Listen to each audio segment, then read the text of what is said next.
Военные утверждают, что сегодня завершен вывод войск из горных районов Чечни. В горах остались только тыловые подразделения, которые заняты разминированием местности. Демилитаризация Грозного также идет по плану. За сутки город покинули 2000 военнослужащих и около 2000 боевиков. Операция по выводу войск из столицы Чечни может закончиться уже в пятницу. Военные занимают позиции пригорода Грозного, а боевики разъезжаются по селам и лесным базам. Позже противники намерены обменяться картами мест дислокации своих подразделений. По данным военных, в Грозном сейчас находится 2 отряда боевиков, общей численностью свыше 2000 человек. У них на вооружении 4 танка и 9 БМП. Судя по всему, это те самые трофеи, захваченные сепаратистами в ходе последних боев, и которые, как утверждают представители оппозиции, возврату не подлежат. Однако те же боевики заявляют, что не могут вывести из города эту бронетехнику, потому что все дороги, ведущие на юго-запад Чечни, перекрыты 26-й бригадой внутренних войск, находящейся в поселке Черноречье. В то же время, по словам военных, со всеми текущими вопросами пока прекрасно справляются совместные комендатуры. Однако появляются более серьезные проблемы. Они связаны с вопросом, кому на самом деле принадлежит власть в Грозном в частности и в Чечне в целом. По вполне понятным причинам боевики чувствуют себя хозяевами положения, что настораживает военных и правительство Завгаева. Последние утверждают, что боевики задерживают в Грозном представителей официальных властей, арестовывают районных руководителей и все чаще раздаются призывы к уничтожению предателей. Появилась информация, что сепаратисты создают в Грозном свою мэрию, которую возглавляет племянник Джохара Дудаева Леча Дудаев. А в борьбе за право быть хозяином второго по величине города республики Гудермеса разгорелись споры между 3 группировками сразу. По сведениям военной разведки, на Гудермес претендует шеф службы безопасности Ичкерии Султан Гелисханов, братья Ямадаевы и полевой командир по имени Салман Радуев.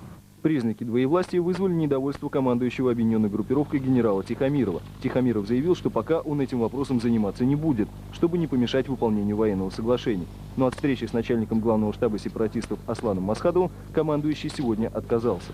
В Чечне ждут приезда секретаря Совета Безопасности Александра Лебедя. Он-то и будет согласовывать с оппозицией вопрос о власти. Лебедя ждут в пятницу. И, возможно, уже завтра в Чечне будет подписано политическое соглашение между федеральным центром и руководством сепаратистов. Судя по имеющейся информации, основой этого документа может стать положение о согласии сторон отказаться от решения вопроса о статусе Чечни на срок до 5 лет.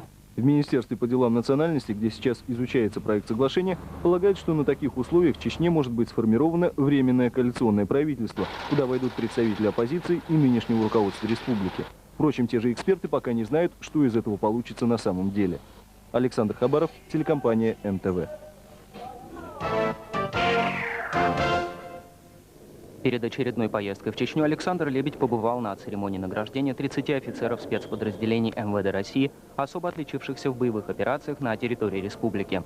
По словам секретаря Совета Безопасности, он отправляется в Грозный, так и не встретившись с президентом России Борисом Ельциным. Впрочем, Лебедь успел переговорить с ним по телефону. Однако секретарь тут же заметил, что не намерен распространяться о подробностях беседы, тем более о реакции Ельцина на мирный план, разработанный Советом Безопасности.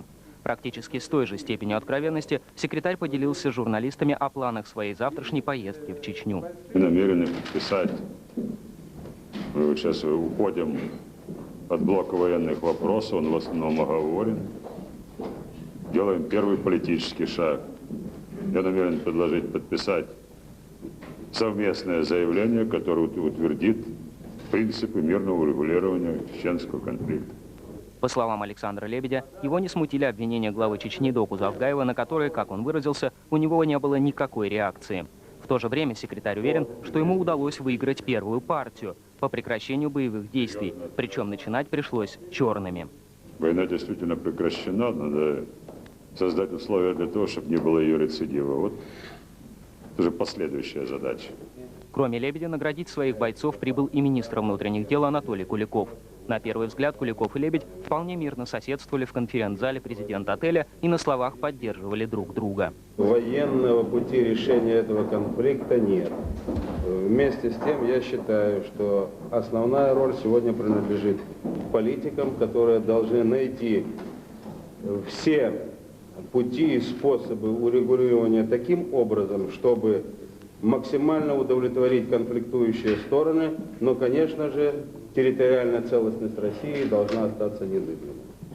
Уже на самой церемонии секретарь Совета Безопасности и министр МВД поздравили бойцов с благополучным возвращением в Москву. Со сцены Лебедь подчеркнул, что намерен вернуть процесс по наведению порядка в Чечне в конституционное русло, который ушел, как он выразился, в какую-то странную плоскость.